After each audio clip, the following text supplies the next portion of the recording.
Hindi inaalis ng kampo ni Vice President Sara Duterte ang posibilidad ng pagdulog sa Korte Suprema. Ito ay upang questionin ang constitutionality ng impeachment proceedings na isinasagawa ng House Committee on Justice.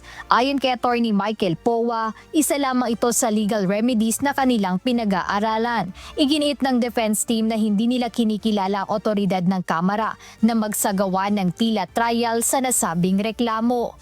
Sa ngayon, ang sinasabi namin is that is always a possibility. Especially since, ulitin ko lang yung sinabi ni Atty. Sheila, our objection to the proceedings is fundamental. No? Hindi to mere technicality. We are saying na ang sinasagawa ngayon ng committee, at least sa aming pananaw at sa aming posisyon, is labas na sa kapangyarihan nila dahil yung trial, mini-trial, full-blown trial is really vested upon the Senate.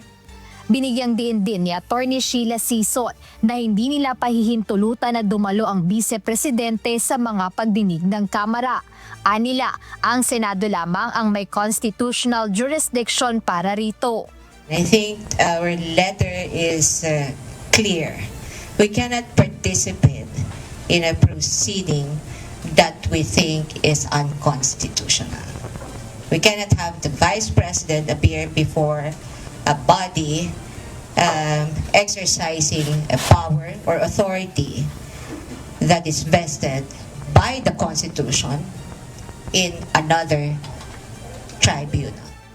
Pinabulaanan din ng kampo ni VP Duterte ang banta ng ilang mambabatas na culpable violation of the Constitution ang hindi pagdalo ng pangalawang Pangulo. Paliwanag nila, walang batas na nag-oobliga sa isang respondent na personal na humarap sa committee level.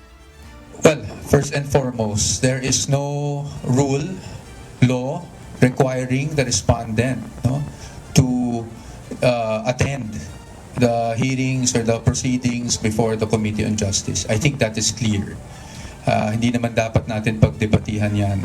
In fact, the Constitution is clear also, diba, na if you read the Constitution, wala namang nakasaad doon na talagang requiring the Vice President to attend. It's not the first time. Sa ibang impeachment proceedings, hindi din naman nag-attend yung high official na ini-impeach. So I don't know where that is coming from. Samantala, bukas ang kampo ni Vice President Duterte sa pagbibigay ng protective custody kay Ramil Madriaga. Layon ni Atty. Powa na mabigyan sila ng pagkakataong mabusisi at mapabulaanan ang mga testimonya ni Madriaga laban sa pangalawang Pangulo. Pero as to the safety, gusto naman namin mag-testify siya Diba? Kasi paano natin pabubulaanan yung mga sinasabi niya kung hindi natin siya papatestify, di ba? Doon lang yung forum. But again, at the proper forum. So, kung siya man ay magte-testify, kung mapunta man tayo sa Senate at assuming that there are no constitutional infirmities at napunta tayo doon sa Senate for the hearing, maybe that's the proper time for us to test his credibility. Nanindigan ang mga abogado ni VP Sara na handang humarap ang Vice-Presidente sa paglilitis basta't gagawin ito sa tamang forum o ang Senate Impeachment Court. Jed Neresina, humahataw sa Balita Ngayon.